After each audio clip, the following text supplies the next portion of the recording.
Welcome to Saturday versus Sunday. I'm Jeff Dover. With me is John Barbin. Let's talk football. Yeah, let's get to it. This is our NFL Week 5 preview. And it was, that on paper, this didn't look like a lot of good games. But there's some matchups I'm interested in, but it didn't feel like that when we were going over the college. The college, I had too many games to choose from, and this is could be a little bit more picky in what I'm going to get my eyes on for every snap. Yeah, and my picks here aren't even because I think it's a good game. It's because certain teams are just on my must-watch list for various other reasons. Mm-hmm. What should be on your must list is liking and subscribing the video. It really helps us out. So please go ahead and leave a like. That's number one on the it's the best ever. Yeah. Best ever must list. Please. Thank you. All right. So my first game's the Bucs at Falcons. Okay. Bring on the Penix controversy. I need the Falcons to have another game with 0 offensive touchdowns. I need this because this team is winning with smoke and mirrors. Their offense is not good.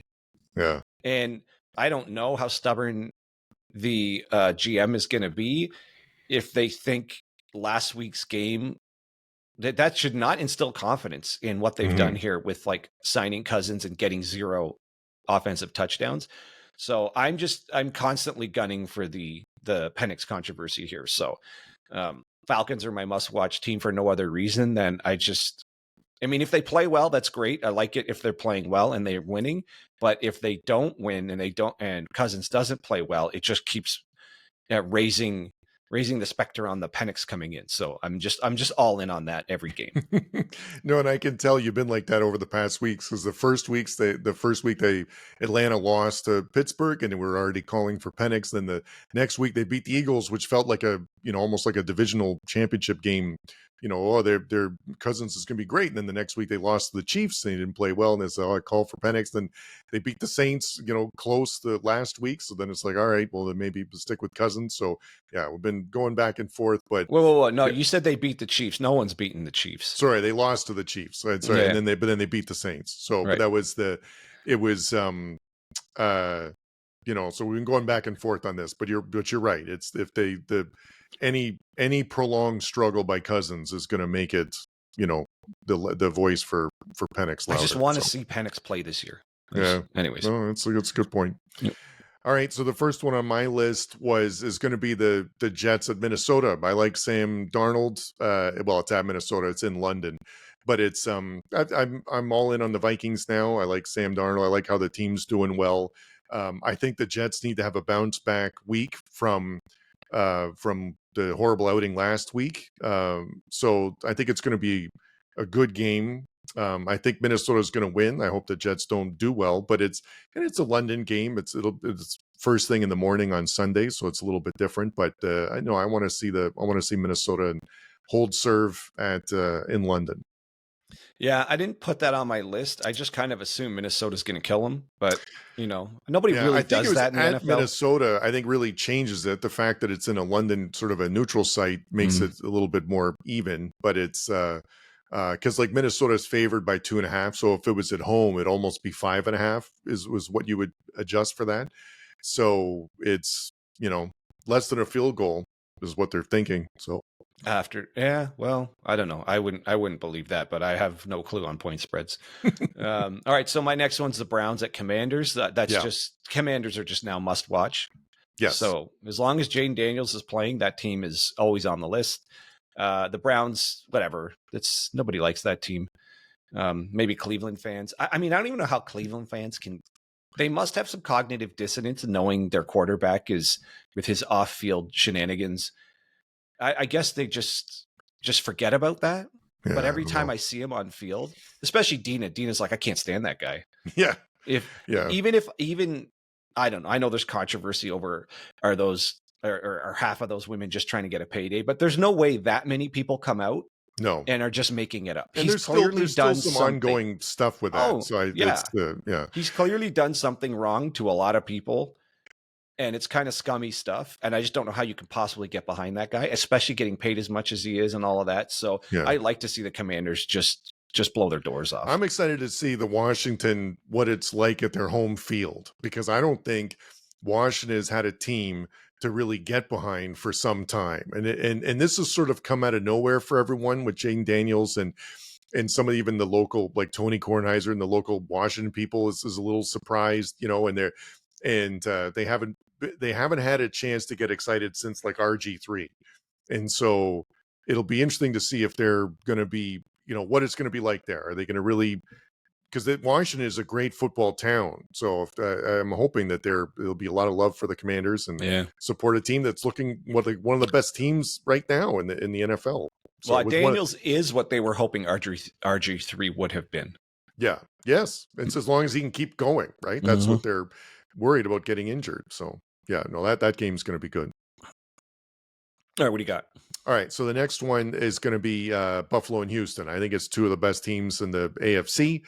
I think that Buffalo, Houston, I like watching Stroud play. I think the fact that it's at Houston is a big deal for this week because this is going to be a close game.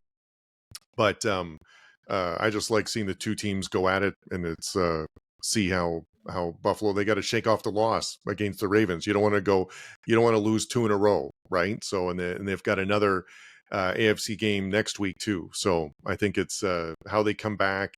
They're going to bounce back and against a good team. So because now when you look back at Buffalo's record, they beat the Cardinals, the Dolphins, and the Jaguars, which all of a sudden doesn't feel so amazing, right? And then they got beaten pretty bad by the Ravens. So this is, if they get beaten poorly, or a lot by the Texans, that's going to say a lot about them. Yeah, that loss, as bad as it was, and as you say, the three teams they beat aren't good, all of a sudden makes it look like they can only beat bad teams. And now this is a for real test, especially coming back after getting beaten down as bad as they were. So that took some of the shine off of the Bills this year. All right, so I got Ravens at Bengals. My note here is Burrow back? One game that I think we kind of, or at least I overlooked, that I just finished watching the whole thing, was the Bengals Panthers game. That was a really good game. The Panthers are just good with Dalton. It's just shocking how much one player changed the look of that team. And Burrow looked good. The Bengals just looked like a complete team in that game. So hopefully we're getting full strength Burrow with an actual decent Bengals team here. Because if the Ravens, whatever they did to Buffalo, is more an indication of who the Ravens really are, this is going to be a serious heavyweight game.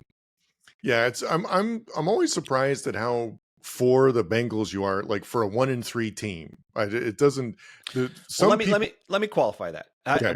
The NFL. I thought about this. The NFL needs Burrow and the Bengals back because this Chiefs dynasty thing is just no fun for anyone. The inevitability of the Chiefs just walking right over the AFC as usual and then just marching right into the Super Bowl again, and Buffalo putting in such an awful performance, that's one of the hopeful teams to try to beat the Chiefs.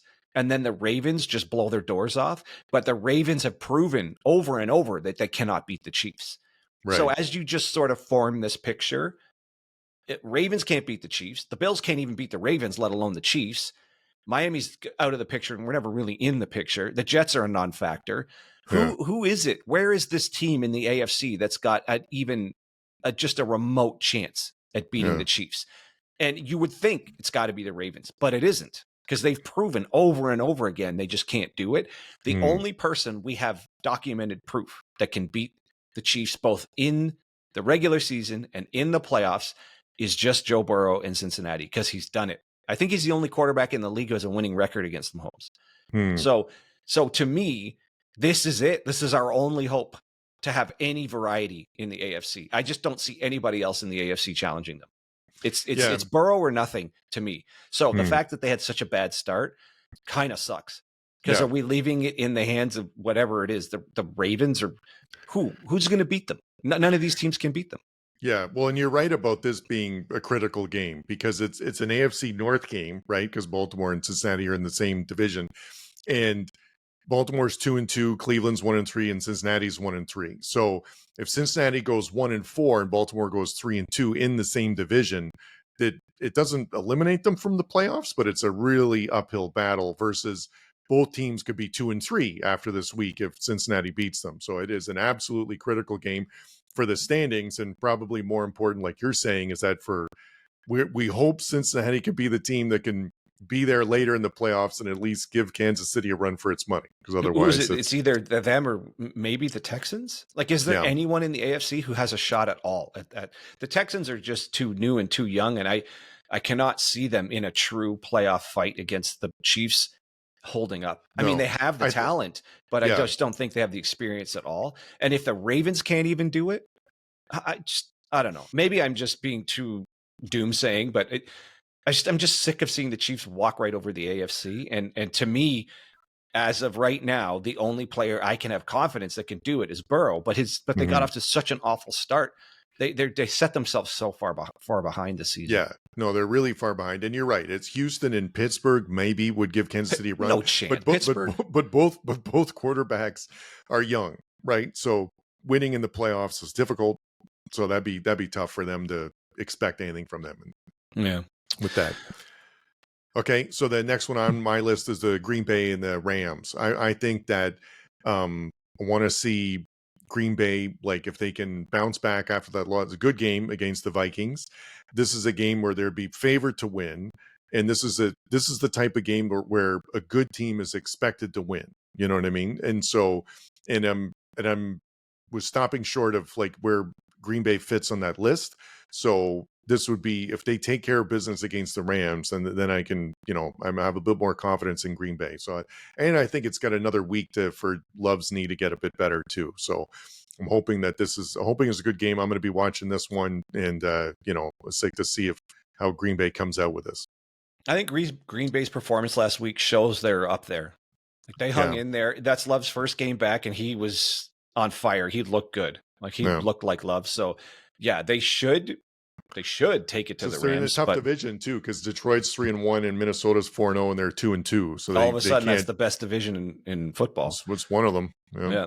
All right. So the only other one I got here is Cowboys at the Steelers, and that is kind of like the Ohio State at Iowa game. This is, can the Cowboys overcome a really good defense? I don't expect the Steelers offense to do much of anything here, but this is a test of the Cowboys offense more than anything, because obviously Pittsburgh's defense is going to show up. Yeah. It's might be one of the best top three in the league, I guess. It's just too bad it's not paired with a great offense, but anybody who plays against them, especially in Pittsburgh, that your offense has got to show up to win that game. Well, and the other, I'm going to take the other side of this too. The Dallas's defense is not that good. And they haven't been that good this year. So if Pittsburgh can move the ball against them, that's really going to make this thing interesting. So it's here's another point spread thing that's interesting. It's Dallas at Pittsburgh. What do you think the point spread would be? Dallas at Pittsburgh? Mm-hmm. Oh man.